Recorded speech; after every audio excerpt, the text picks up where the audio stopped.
Hey guys, welcome back to my channel. Welcome back to Crime with Regina. Today we're going to be looking at the Sebati family murders organized by their daughter Onthatille Sebati.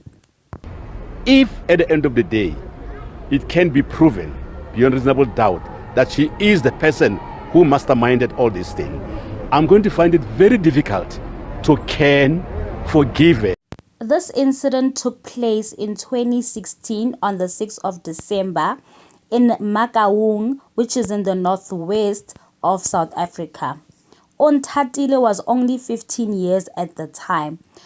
Her family consisted of her father, Constable Sebati, her mother, who was a nurse by the name of Matepo, her sister, who was 22 at the time and 8 months pregnant, by the name of Tshegofatso, and also the youngest, who was 6 years old at the time, Quentin, the little brother of the family. Onthatille was a typical teenager who only wanted her freedom. She felt like her parents were just too strict and she just needed to get rid of them. Her little brother and older sister just ended up being collateral damage in all of this. Like, you know, when we say my 2000 are a problem, my 2000 when God was making them, I don't know, he wanted to punish us, the 90s, the 80s, the 70s, and the 60s. Because why would you want to take away this beautiful family? This is a solid family that has both a mom and a dad that work good jobs and providing a roof over your head and food on the table, and then you turn around and want to just end it all. Onthatille's murder plot first started with an attempted poisoning. When her mother was cooking, she left the pots unattended, and then Onthatille put poison in the food. When the mother came back, fortunately she could smell that the food does not smell okay. She just concluded that the food was off and she chucked it and made something else. Instead of taking this as a sign to abort mission, no, Onthatille decided to recruit her two friends, who are Kagiso and Tumelo Mukoni. They were both 18 and 19 at the time of the incident, to get in on her murder plots. Earlier in the day of the incident, she instructed her accomplices to come pick up her father's service pistol, which they were going to use in the murder. Later in the night, the family was scattered all over the house. The father in his bedroom, the sister and mother in the sister's bedroom chatting together. The little brother Quentin was the one sleeping at the time. She was busy doing the dishes and then pretended to go throw things outside in a way for her to go open the gates for her accomplices. She went out with her father's car keys so that her accomplices can use the car as an escape vehicle. One of the accomplices stayed in the car while the other was led into the house by Onthatille. I repeat, my 2000, guys.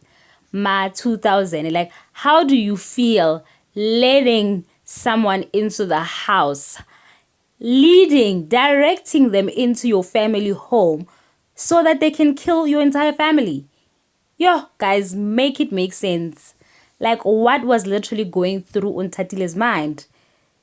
Yo, I cannot fathom. Onthatille instructed that the father be taken out first because he is stronger. And then when the mother and sister heard the gunshots, they ran out of the bedroom into the living room where they were also shot. Little Quentin was killed last. Onthatille then instructed the gunman to shoot her in the thigh so that it looks like this was a genuine home invasion. Nothing to be suspicious about. Onthatille was really an obedient child, as far as I know, because I used to visit them at their mother's place, as well as the father. She was just an obedient child. I don't know what happened. After Onthatille's hitmen made their escape, the neighbors came to her aid. They found she was bleeding with a grazed bullet wound. And she said she only met the assailants at the door because she was coming in from throwing trash because she was doing dishes. It was poor her. Everybody felt sorry for her. They were comforting her. No. The culprit is right there. The culprit is crying crocodile tears right there in front of y'all. Yo, yeah, I repeat, my 2000. Because Constable Sebati was one of their own, the South African police services worked tirelessly to try and solve his murder. But unfortunately, that led them to making lots of mistakes. 2 months after the family murders, they arrested two guys that ended up getting acquitted because clearly the evidence did not point to them. The case ended up becoming a cold case and everybody just moved on with their lives.